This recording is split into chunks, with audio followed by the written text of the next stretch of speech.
Hello, hello, hello, hello, and welcome to yet another exciting edition of the Upside Down Show here on Channel 1 TV. I am Nana Tuffour. Of course, I'm Frema, Adunyame, and this is your favorite lifestyle show on TV. And this is when we bring you up close and personal to the people that you so very much admire. Ghanaians who are excelling in different fields of endeavor, and they're making sure that they are leaving their own footprints wherever they step. And this is proudly brought to you by Sky Mineral Water. Now we'll take a quick break. When we come back, we'll be inviting our guests, and we are going to have a show on.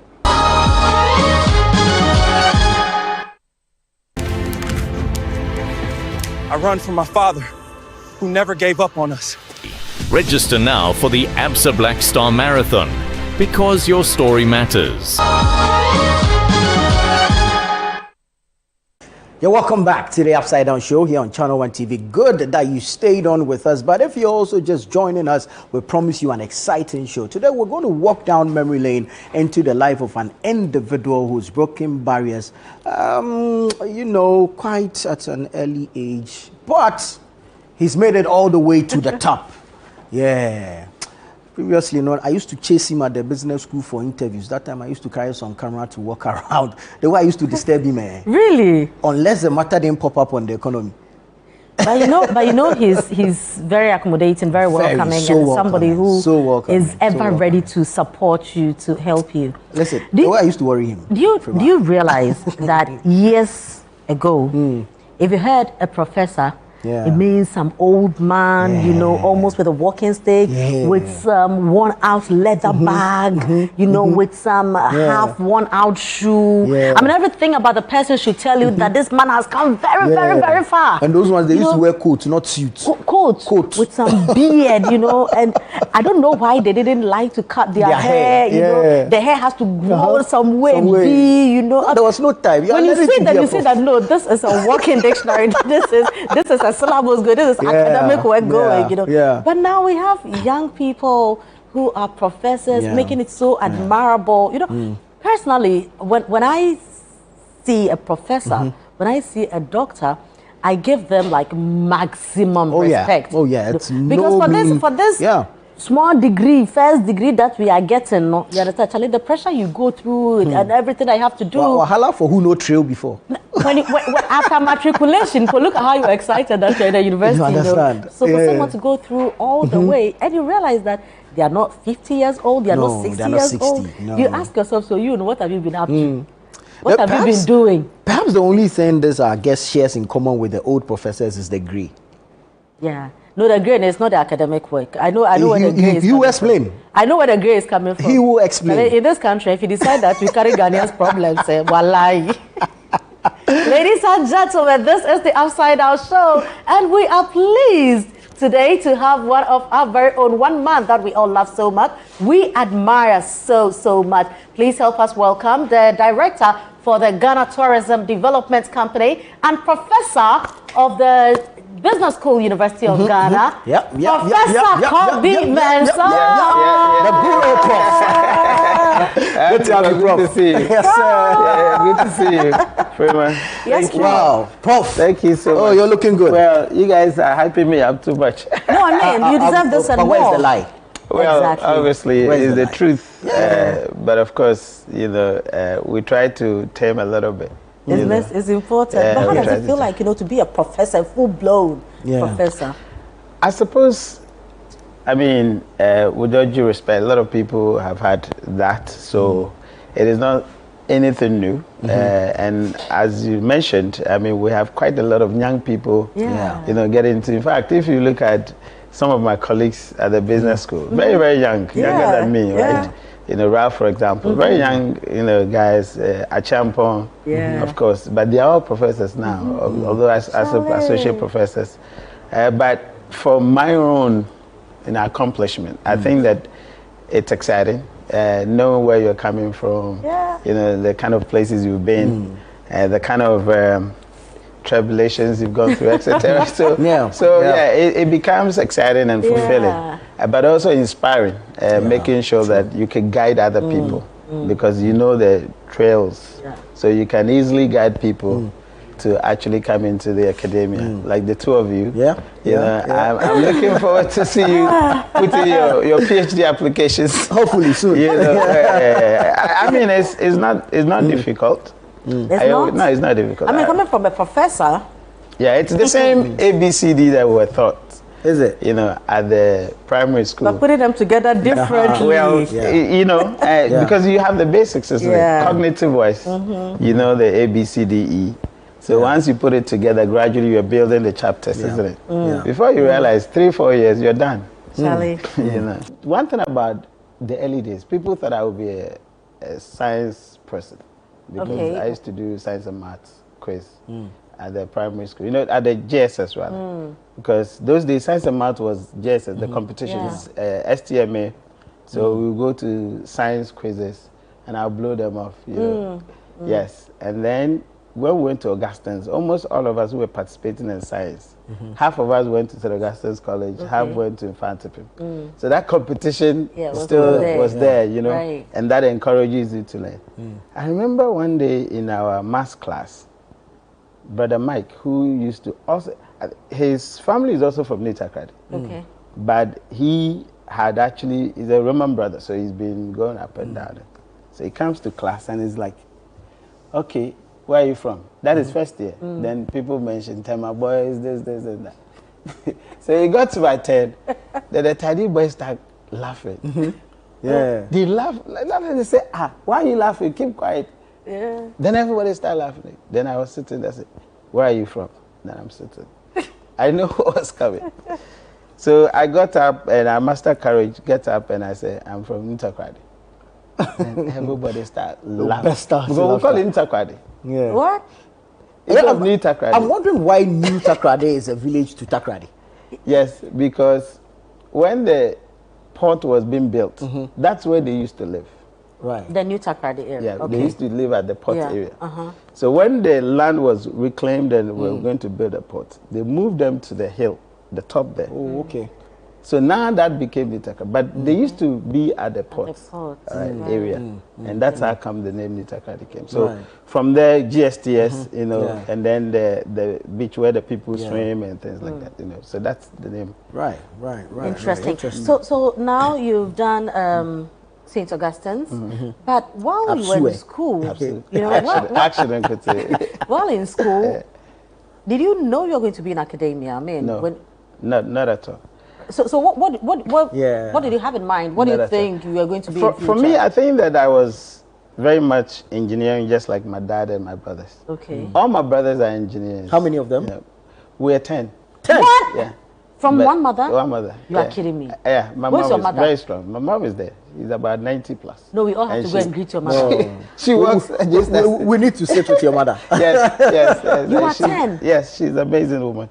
Wow. You know, very. My dad was old as well. My dad was almost about 90. Even the 95 or whatever we talk about, the relatives are saying it's a wrong number. It's football age. They say it's more than that. So you are number what? I'm number 10 on my dad's side. Okay. Right. And number 9 on my mom's side.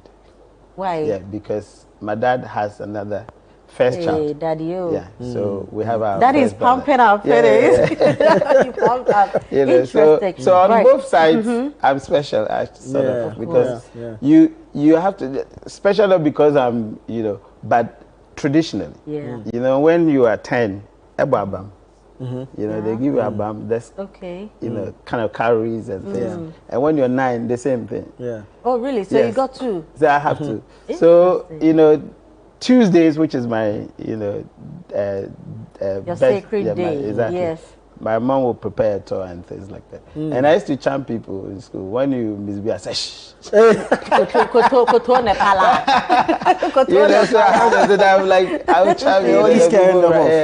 But so growing up, I used to have that calories in it. But then, of course, after some time, it came off. So when next did you go after Augustine's? Yes, so after St. Augustine's, you know, our time, that is a third batch, SS. You know, SS third batch. And we had a 2-year interval where you have to write exams, etc. And obviously from Nitakradi, you don't have any idea about university. In fact, I had no clue. So I remember there was this man who said that, the way in Mazuno, I think that you have to do these British things.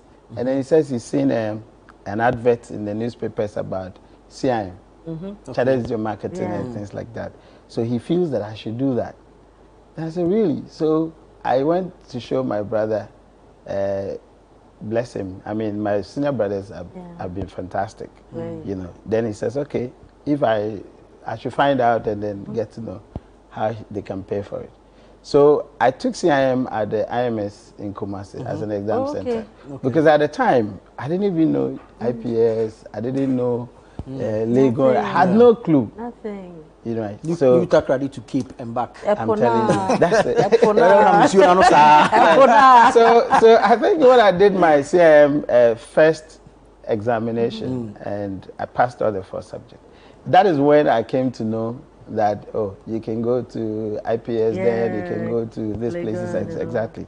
So I used that to apply to IPS. And got to IPS. So 1999 is when I left IPS. And then I was working with Sito. And Sito took me to across Nigeria, Benin, Togo, Senegal. Big. Yeah, it was massive. Yes. It was so I think I left Ghana early to South Africa at the time when I was like 22. It's mechanical engineers. All right. And so I was doing the same technical drawing. I would draw. I was young from, I think that was my GSS to SS days. Or thereabout. So staying in sleepers, slept. The next morning I was in Kumasi. And then I attended the program. When we went to do the registration, the man said I'm too young. It was computer aided design, CAD. I remember very well.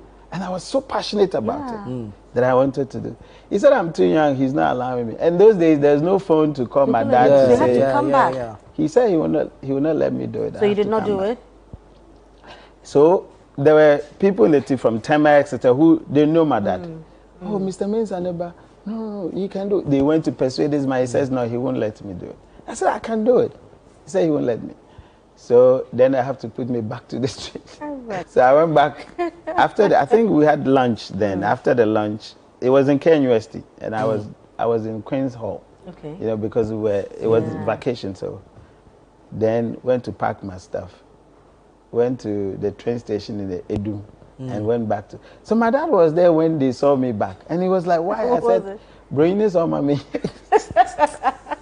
So I suppose that quenched my interest. Yeah. You know, so I just was not interested in the technical area. So when did you convince yourself that you want to stay in academia, and then you really started, you know, lecturing and all? When I left in South Africa to England. That is when, obviously, to do my master's, because I'd then done CIM, chartered, and then I went to take my master's. My thesis is what brought me into the academia. Oh, okay. We were discussing, and one of my mates, she's called Amina. She's from this country, Greece. Okay. I think she's from Greece. She said, I think this topic will interest you. I said, what was the topic? We're reading and we saw political marketing. Okay. Oh, okay. Yes. And then she was like, I know this will interest you, because I was very passionate about politics. You know, my dad was also political. Yeah. My dad was a CPP guy, so we got introduced to politics early. And I used to have conversations with my dad. I have to read the newspapers, brief him, the PNDC era stuff, you know. So when I read, I said, wow, no, I want to do this. So I took it up as my Which thesis. year was this? This is 2002. Okay. So I took it up as my thesis and then started engaging. That time was Tuffour was in power. So I started engaging the party people. You know, I used to speak to Jacob Bilamte, Odwe Sykes, you know.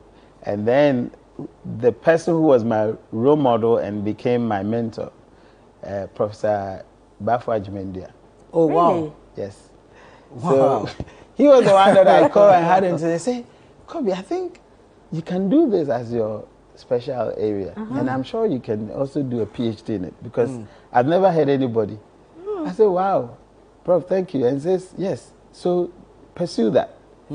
So when I was doing the thesis, now my mind is shifted to academia from there. Yeah. So my first book chapter was dedicated to Professor Bafo Adunyame of Tuffour Foundation.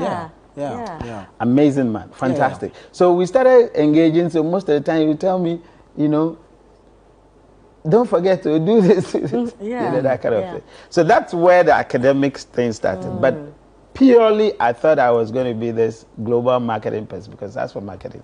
I can sleep and wake up. You're still there. Yeah. But I mean, so writing your thesis, did it ever occur to you that a day will come that you will be teaching people this as a course? Yes, because my mates, when we go to discuss, I mean, in England, of course, you have to work and study. Yeah. So I'll go to work, come back, and then meet them at the library, and then I'll teach them. I was a class rep also in my class in Sheffield. So when they said, you can teach better. So from there, I got a sense that I can lecture better, you know. So that's where I started honing the interest and the skill in, and I will read almost everything. The political marketing means that you have to be in political science, be in media studies. Of course, the marketing, it was with me. Yeah. So I had to take courses to bridge my political, because I wasn't a political science student. You know, to know about the theories of governance, all these, even to the point that knowing political theory, the British political theory, and how the monarchy came about and things like that. All right, and then also do journalism, you know, media and journalism. Learn. So most of these things I took courses to bridge that, but a lot of it was self-taught. Right, so I would do a lot of readings. I read Nkrumah's Conscientism like 3 times. What were you looking for? How exciting was it? The first time I read it, I couldn't understand it. Look, that philosophy paper, amazing to understand Nkrumah's thoughts. All right. And that book is still one of the top class philosophy books you can ever. Conscientism, and it will change your thinking, all right, and it will challenge your thinking. So you realize that there are quite a lot of things that you can shape you from your thesis, even thesis level. All right, so I started writing on Ghana Web. You know, I remember there was a paper that I wrote. Ghana was not thinking. I hope now we are. And then somebody was saying, you are the one who's not thinking. you know, Prof was my lecturer. Oh, is it? Oh yeah. I mean, not long ago, my yesterday's school. Prof was my lecturer. He taught me branding. And you were an amazing teacher. Thank you. Thank you. Thank you so much. Beautiful, beautiful. But how exciting has it been for you as a lecturer? Fantastic. I think that I've been lucky to have students who are amazing, you know, like yourself.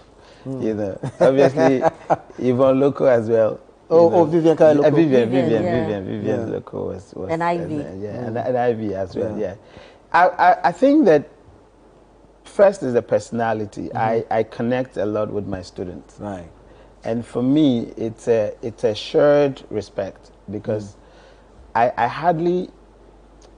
find people, you know, closer to me because, first of all, I have to respect them, you know. So I do not, it doesn't occur to me that I am higher than you. No. I am always at that level. Look, I can greet students like 100 times. Then I ask myself, what's wrong with you?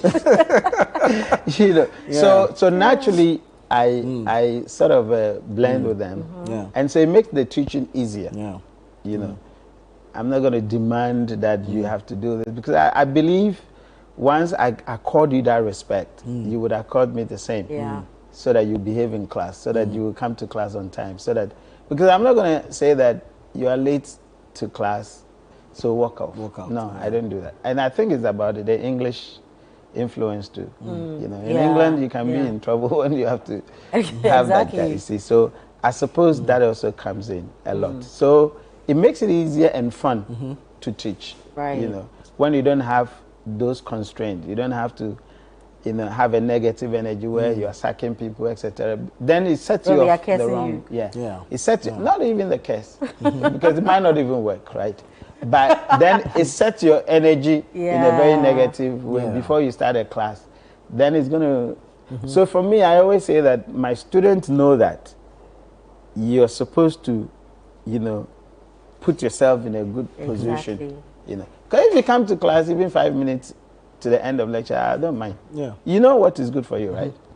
But I must admit that you are one of the lecturers that people love so much. Thank you. And we respect. You know, sometimes when people give you freedom and they stand back to observe, it even gives you extra pressure than the person who would behave.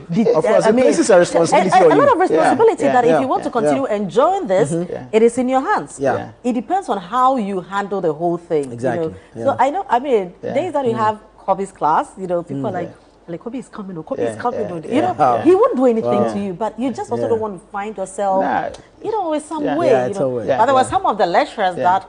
No, you see, anyway, you know, the point is that they will get the buzzer. I respect that it's everybody's style, of course, and I feel that people have the style that works for them. So no way prescribing that mine is good. But I suppose it also comes from the kind of upbringing. My dad used to give us salary, you know. Yes, really. Growing up, he put our monthly money in the envelope. As young as I was in JSS. Oh, wow. In primary school, What was the rationale behind that?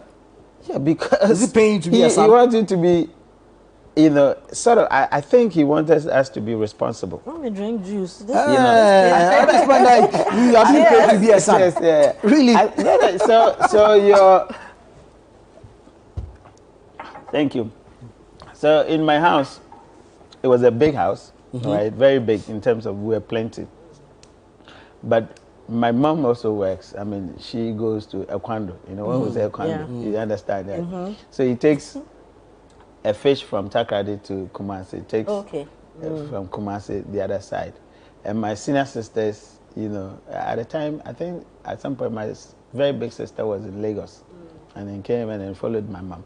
So, and we're all going to school. So there was nothing like you have to prepare food in the morning and the afternoon. So my dad will put your money in an envelope, all of us. So every month we'll line up. So if he calls you, you take your money. How to manage that money is up to you. It's up to you. So it was a liberal kind of, you know, system that you have to be disciplined, self-disciplined. So I suppose somehow it has a toll on me as well, because then I don't insist on people to behave in a certain way. I feel that you have to observe and you have to follow, as opposed to me demanding. Right. So it is difficult for me to demand responsibility from people. But I rather want to do it so that you can mimic, you know. So if I want you to come to work early, I have to be there early. And I feel that with that responsibility or with that, you know, demonstration, you'll be responsible to follow suit. So maybe these are some of the things. You know, so you've not been a man who has shied away from making your ideas, your voice heard on national issues. And we admire you for that. I mean, Nana mentioned earlier that he's chased you in this country with his microphone for a long time. We've also had you, I mean, on Channel 1, on CTFM, and all that. Personally, where I sat, I felt, but of course, Kobe knows all these things. He's very good with political marketing. He's good with branding, even tourism and marketing and all these. And then one day, we heard that, okay, so Mahama is president now, so Professor Kobe Mensah is now the CEO of Ghana. No, hold on. So with all these things, it was paying your dues so that on a good day, that shall be remembered. And I was going to ask the same question, but I want to put a twist to it, because it looks like his political mentorship was from the MPP, but his appointment is from the NDC. You know, but we also saw that, you know, towards the 2024, I mean, his views, his ideas, what he will speak about and all that. You mentioned earlier that your father was a CPP man, so politics has always been around you. Absolutely. Were you a Cadbury member of NDC? Are you just an academic person? Are you a technocrat? What exactly, who are you when we look at the politics? I'm strictly a political strategist. Because that's what I'd learned in school. I mean, political strategist or political strategy, perhaps the concept of it being a work or someone's profession might be new, but itself is not new. I mean, Jacob Echebilamte of blessed memory, fantastic strategist, all right? If you take, you know, even, what do you call, if you listen to Spio Garbra and co, these are people with depth of political strategy, all right? I mean, even look at Standobe. Yeah. Amazing. Do you get it? The concept of how you can put political stage together, etc. So the doing it is not new, but taking it as a profession is new. So when I took up political marketing, in the space, it was new in Ghana. Yeah. So I remember in 2004 or 2005, when I came to the country to collect data, I had assembled people to British Council, that is the CIMG members, and then Advertising Association members, and told them that the world is moving towards this direction. Yeah. So if you own an advertising firm, you want to start looking at political marketing as one of your portfolios, because that's where the world was moving. I'm sure that a lot of people didn't take me seriously. Or maybe we didn't even understand what Or maybe they didn't understand it, what I meant. All right. So I kept on advocating for political marketing because I thought that it would improve, it would enhance our politicking, especially from a campaign perspective. And it will reduce the burden on the politician. All right. So globally, when we go for conference, I was the only one. Not even South Africa was writing on that. Wow. All right. So that's where it became. So for me, my profession was political marketer. Okay. I remember I had a conversation with my wife that I had to move to Ghana, and then she wasn't happy because there was never a time that we thought that we'll go to Ghana. Yeah. Really? Yes, there was never a time. Oh, wow. In the conversation of worrying her, it didn't come in. Right. So it was very much England. And now you say you want to move to Ghana. I said, that, but I cannot be a political marketer sitting in England. Exactly. It never happens, you know. So although I was writing on Ghana Web, talking about strategy, etc., I felt that that wouldn't work. So I have to come to Ghana. So I come to Ghana, and by the way, let me also disclose that Bob Henson was very much part of it. Me coming to Ghana. Oh, okay. Really? Yes. Because when I came to collect data, people were telling me, because he's a marketing guy. Yes. Some guy came to collect data on something strange. It says political marketing. And they were like, oh yeah, that is exciting. So he checked on me on LinkedIn and started sending messages that wow. he thinks I should join the department.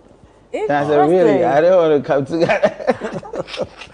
Wow. Yeah, wow. So for me, you know, he was, since they've been fantastic guys in the department, but he was the first contact. So that's how come you found yourself at the business school? Yes. Oh, So he interesting. was like, come and join us, come and join us. I said, no, I'm not ready to come. So which year was this? This is somewhere 2009, 2010. Oh, God bless you. Thank you very much. So actually my first thing was supposed to be 2011. Okay. But I refused to come. You know, yeah. So that's that. Now, was it you personally who refused, or was Madame's influence? Well, she didn't like the idea of us coming anyway, in the first place. Interesting. And then I've gotten my son. Oh, okay. Yeah. So it was like, I'm not going to leave. And then he would say, my dad left me when I didn't want that. So I had to be there and then make sure that I get them, you know, together, etc. before. So that's why I came 2013. Okay. All right, to start. So on that tangent, what people don't know is that I had met Nanado in 2011 at where? In London, Oppenheimer's speech. Myself and Tanko, I don't know whether you know. He's come to speak, and I've met him and I gave him my PhD is purely MPP strategy. So what happened? Yeah, What happened? So that's why I'm saying that I'm a pure strategist, right? So my PhD is on MPP strategy in 2000, how they executed the campaign. Yeah. And so I can say that I have the white paper on their strategy, all right? Having spoken to all these big men I told you about, I used to have a conversation with Odoi Sykes. Sykes. You know, even Okere MP, former Damboche. Yeah, obviously Obeche Bilamte, Jake. and all those. So I knew the entire MPP campaign inside out and the spirit of it, all right, their approach, their strategies. So I had given Nanado my copy because we went to Adunyame speech to listen to it. And then gave me a copy and signed it. It was him, Damboche, Obeche Bilamte, and Gabi Ochedako. So we had a conversation and he says, oh, come and help my campaign. Then he gave me contact number, which was Perry Okujeto. So I called Perry on a number of occasions. This is in 2011. This is 2011. Yeah. Okay. You know, but of course the conversation died down. Yeah. So when I came into the country in 2013, and we're heading towards the 2016. Look, I used to criticize John a lot, the current president, on what do you call XYZ. I mean, radio station. I remember there was a time Otiko Jaba asked whether I was an MPP person. I said no. So when did it be? But not to. I'm fully left of the center.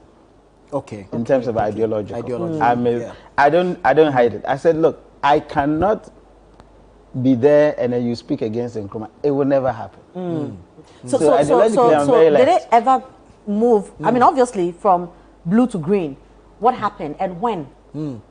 Yeah, so it's not necessarily blue to green in terms of party. Yeah. Right. Because as I said, as a strategist, you work with but a kind of politics you don't in this country. I said the strategists are always the dangerous ones. No, you work with clients. You see, the point is that, and I feel that we have to come to that level. That's why I'm training a lot of people in political marketing. Okay. You have to be professional when you're actually recruited as a strategist. Do you get it?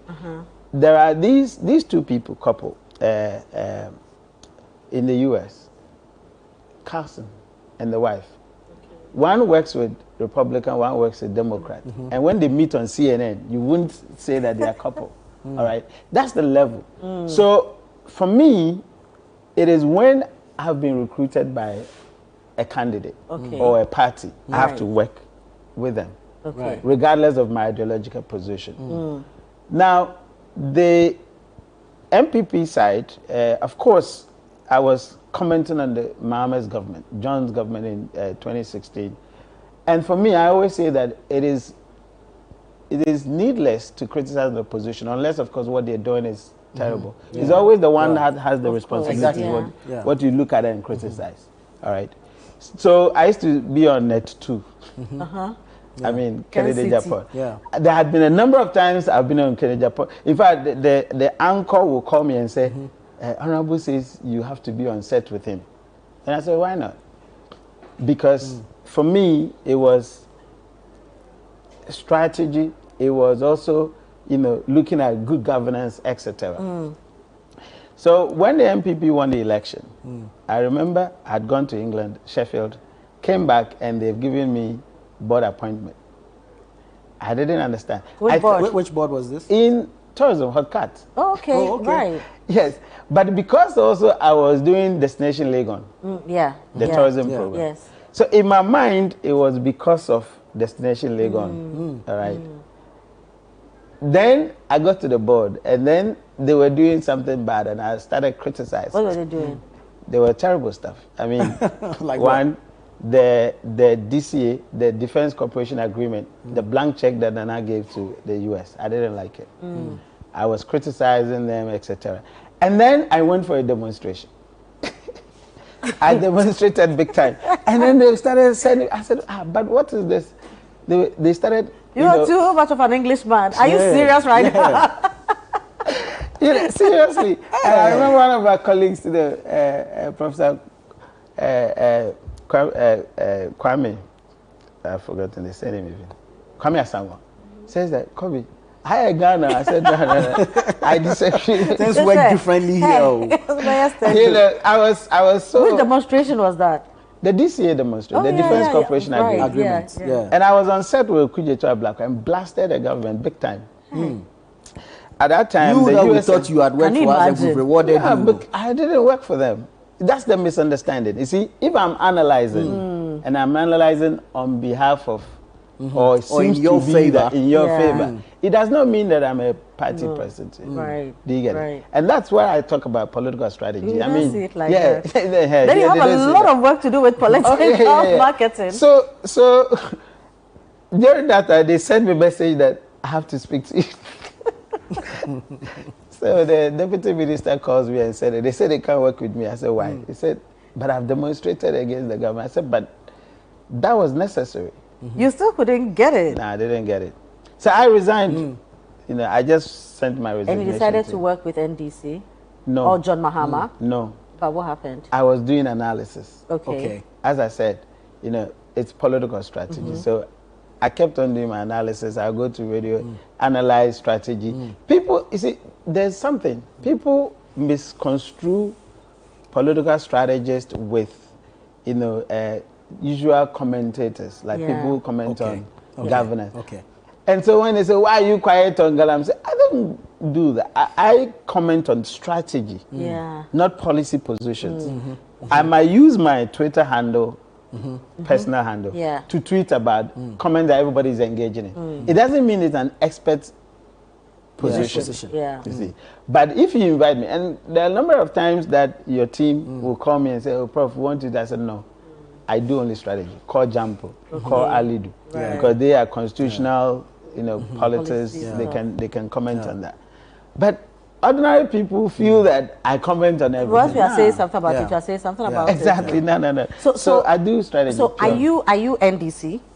So I have never been, and this is the thing, in Ghana, I have never actually had a card bearing, you know, association. But as I said, I'm very much center left. Right. Do you get it? So from my ideological position, you would say that I'm aligned with NDC. All right. But from a participatory, never had, you know, what do you call that position. But there's something strange that I will tell you.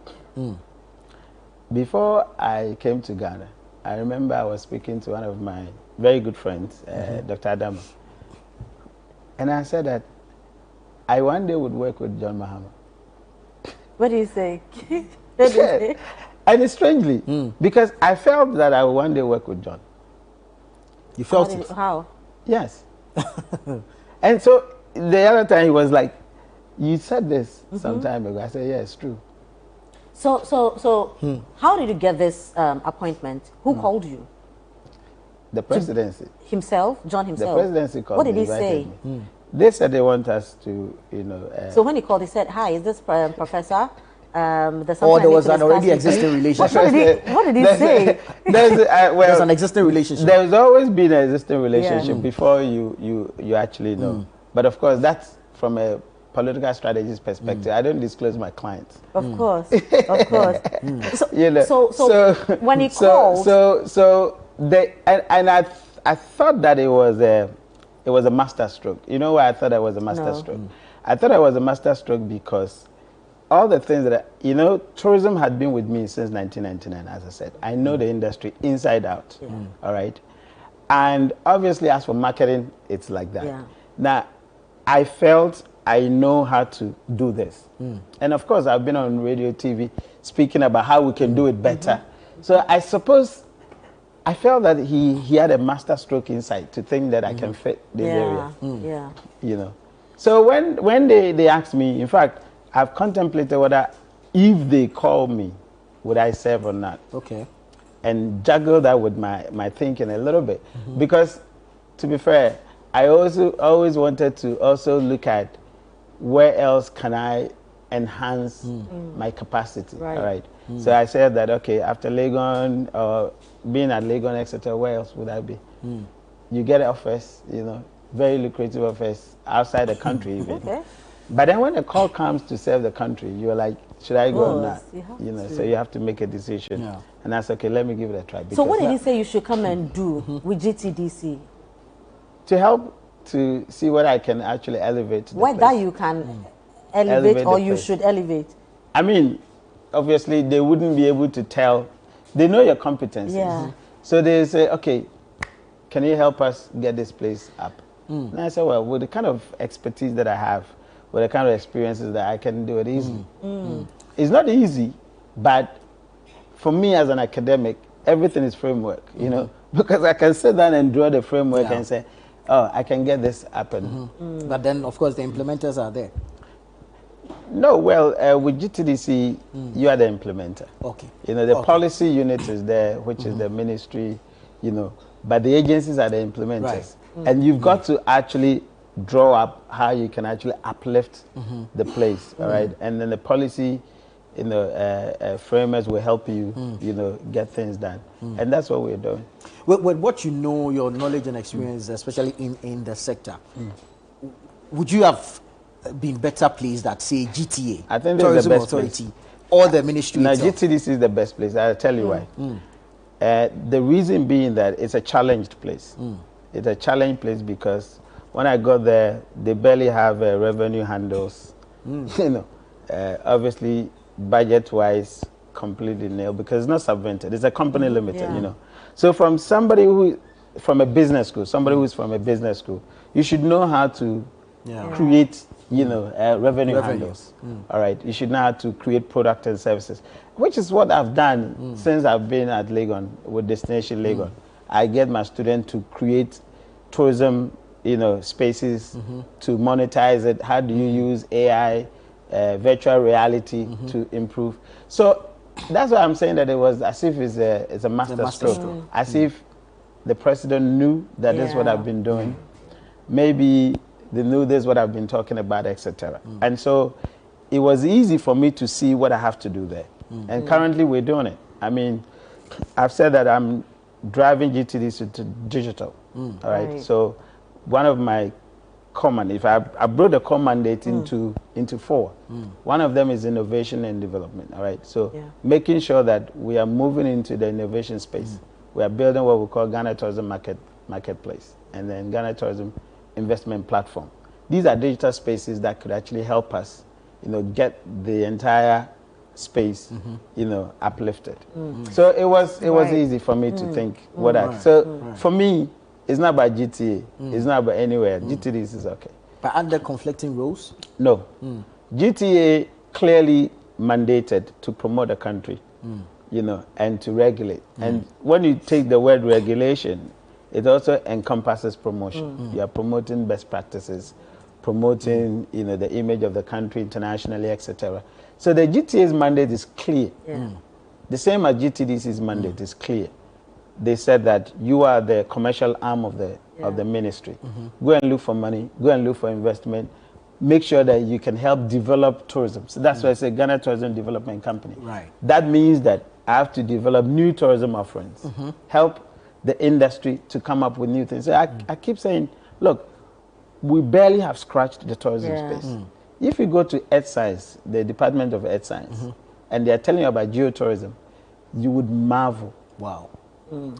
3 billion years ago, this land was occupied. All right. If they're telling you about the rock, the years of the rock types that we have, you know, if they talk about, you know, the Birimian enclave, you know, the reaction of the rainfall on the rock types that actually turns into minerals. Look, you will be you will be like, there's wow. so much, but GTDC has, ever since we've known them, been struggling. Absolutely. Why? We are no longer going to struggle. We pray so. I'll give you by December. Really? Well, yes, We'll hold you by your word. Oh, of Absolutely. course. I'll give it. Look, if you let me show you.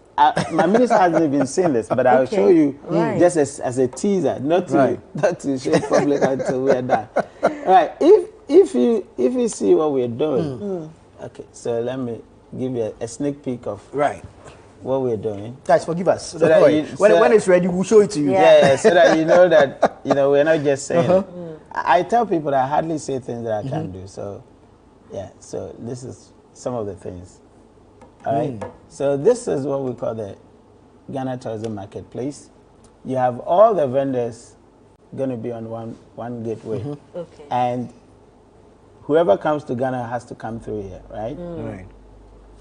So this is what is happening in the country. So you'll be serializing it. So when you go to the event, this is the promotion of the country. So all those who are creating content, the vloggers, they're going to be here. Wow. All right. So everything you see on Instagram, you're going to see it here. This is TIF, Tourism Incentive Vouchers. You're going to have poriels like you do with Instagram stuff. Yeah. All here.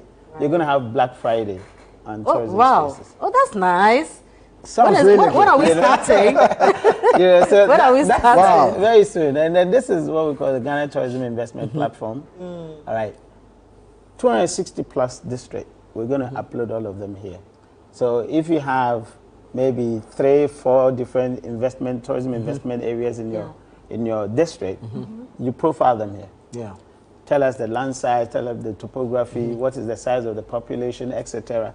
So the investor is in the US, they're looking at this and say, I'm interested in this place. There's potential here. But how are you going to engage content creators? How are you going to engage so we're going to, very people? soon we'll call them into a meeting. Okay. Now we're developing a concept called Shared Ownership Fund. Right. Okay. So if you create a content, you pass it through GTM. Okay. The number of views would lead to us paying you an amount of money. Oh, that's because nice. it means that you contributed to selling the country, right? Wow. Yes. Wow. That's nice. Wow. Wow. But So- quickly before you go, how is the education app doing? You know, the one for the The SHS. admission check. Admission check, yes. Okay. So we've developed a software where the students can know which university and which course they can get admission before they apply. Okay. Yeah, so that they don't spend money. Exactly. Right? Yeah. Don't tell the VCs, they will not be The happy. investors won't be happy with you. But it was necessary. It was necessary. So instead of buying 3-4 forms, just check, put your results into admission checker. Yeah. Get to know which course you can get admission and buy the form. That's it. There's a university for everyone. That's right. About 70 plus universities, we coded them in with the algorithms. Yeah. So you register, you put your name, your results. You pay just a token, it's a Momo pay. Super. And then So once you know that you'll be admitted to political science, you just go and buy the form. Yeah. And that's it. Life can be easier. And so we are bent on complicating it, So based on some of these things, I thought, look, we can use technology to drive the investment in this country. So that's what it is. So you see here, so you can see waterfront development. Right. All right. Ecotourism, Kumasi. Then you give a description. You tell us the infrastructure in the area, water, roads, internet, and what's the revenue point? How are you going to make money? After that, then you can view, go straight to the map, Prof, and then it tells we you. have to come to the office because after this one, if I reach everybody, So that's what I'm saying. saying. So that's what I'm saying. That by December, the story of GTDC will change, and I'm bent on doing that. Beautiful. Super. We're excited. But you still lecture? Yes, because we thought, in fact, myself, Jampo, Lord Mensah, Ali, we said no, we should be on secondment. So we did a secondment, and then we elected, is that the word? Yeah, we elected to teach one course, free of charge. Right. So what course are you teaching? I'm still teaching relationship marketing for the first semester, tourism marketing for the second semester. Super. It's interesting the names he mentions. It just takes me back to when I used to chase relationship it. marketing. So I'll go to him for tourism or anything business. Then I'll go and chase Jampo, Ali Duseidu, Bossman Asai, or Agridako for politics. That's right. Imagine. Agridako is doing excellently well. I mean, other guys, Jampo, amazing. Jampo is an amazing guy. I'm telling you. Looks like a my own partner in crime, Lord Mensah, fantastic mind, and then of course Alidu. So we've worked together for so long. Great. We've worked together for so long on strategy. Of course. Among others, you know. But apart from school, Prof and I have also met at other places. Right.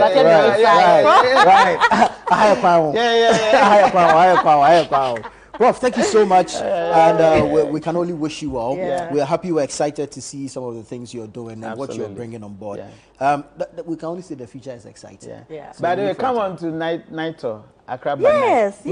I really want to do that thing. When is the next one? 25th. All right. July. We'll be on. So every month, last Friday of the month, Oh, okay. we'll do Accra by night. Right. Beautiful. Okay. Beautiful. We'll be on. Right. So that's an invitation we have accepted. Absolutely. Willingly. All right. We've been speaking to Professor Kobe Mensah. By the way, is there any other name? Because the Kobe we know is coming from Tuesday. Okay, I am so- a Kobe. Okay, so I am Kobe. Kobe, yeah. Because yeah. I'm not This fancy. time, I'm isn't it? and I'm Abna. Yeah, and it's the same. Yes. Oh, yeah, so this Yeah. is So it. yeah. Well, I've hated the other one, so... No, An so English this is the upside name? down show. So yeah, English name, my English name is Albert. Albert, I can get bad this Albert you know? Kabna Mensa. Yeah. But you know why I hate it? Why? My dad says he named me after his uncle, or... Yeah, his uncle, who was the richest in the family. Okay. But he was stingy. Charlie. So I didn't want the stingy part, but I obviously want the richest part. Why not? So I use the Albert in my official. Okay. You know, so Albert. in the university Interesting. forms, etc. But when it comes to my pen handles, like my writings and things, Yeah. Kobe Mensa. Wow. And I keep it, and it's simple. You know, Yeah. the Albert sort of kind of anglicized me too. Well, but you're an Englishman. Indeed, you are an Englishman. Right. Thank you. Thank you so much. This has been exciting, I'm very, grateful. very informative. We hope you are inspired. You've learned a thing or two, and then of course together we need to come together if we're going to grow and develop this country. You understand? But strategy, is very, very important. Very. Yeah. I mean, there's a way to go. You need strategy for You everything. need strategy for Of everything. course, of And course. in these times, you need strategy to survive. And I'm very hopeful that this time around GTDC will work. Oh no, seriously, I have no Yes. choice. I tell my staff that my main aim is to get them succeed. Of course. You know, especially the president. Because You know, they did not the- why you will Chrome hand. I'm telling you. You for sure working. And you know that it I will mean, my happen. students must see that whatever I told them in class Yes. is possible and is doable. Yeah. I And we are watching. So that it's not like, oh, so you told us in class this and it's not. So Do as I say, not as I do. So I was telling my VC that The theory is not the same as the practicals. I know, yeah, so right? I was telling VC that I'm very much aware of a number of things. One, that the president will look good because he's invested a lot of faith in us. Yeah. You know, I mean, it's not easy to just say that come to, I mean, people have worked. Yeah. A lot of people, I always say that it's not about how much you've worked, because in political parties, you believe that a certain party will govern better, and that's why you follow, Yeah. all right? People can have different opinions, but I'm a very typical political, studies person. I've learned it. So when you're investing in political parties, and I tell my students, when you're investing in political parties with your time, with your money, don't have expectations of a payback. All right? That's why Nkrumah said that it is not, people were thinking, oh, so when you die, your kids, so make sure that you do. He said, no, it is not about that. Yeah. It's about believing that a certain ideological group would better govern and would produce for the collective good. Right. All right? So you're expecting that I work harder, improve the lot of GTD so that you can get employment. Exactly. Right. All right?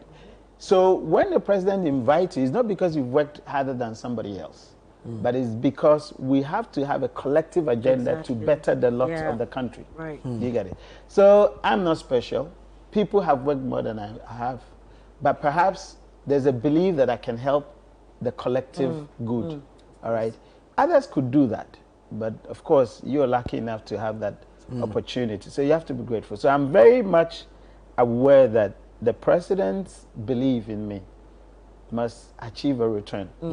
And the return is I have to uplift. I have to research GTDC. And Well, two, my university yeah. should look good. Of Yeah, course, yeah. of course. You can't of let them course. down. There should be a reason course, for yeah, the Business yeah, School, yeah. And then, of University course, of my Ghana. family. And Yeah, of course, in December, we'll come back to review One time. and conduct the IA. One time. And grade Tables will it. tell. And grade it. Tables will Yeah. tell. And grade it. Yeah. Professor, thank you very much. We I'm have high grateful. hopes in you and Thank believe you that so you will much. deliver. I'm grateful. All right, it has been the Upside Down Show right here on Channel 1 TV. I'm Frema Adunyame. And I am Nana Tuffour. Many thanks for your time. Be kind to your mind.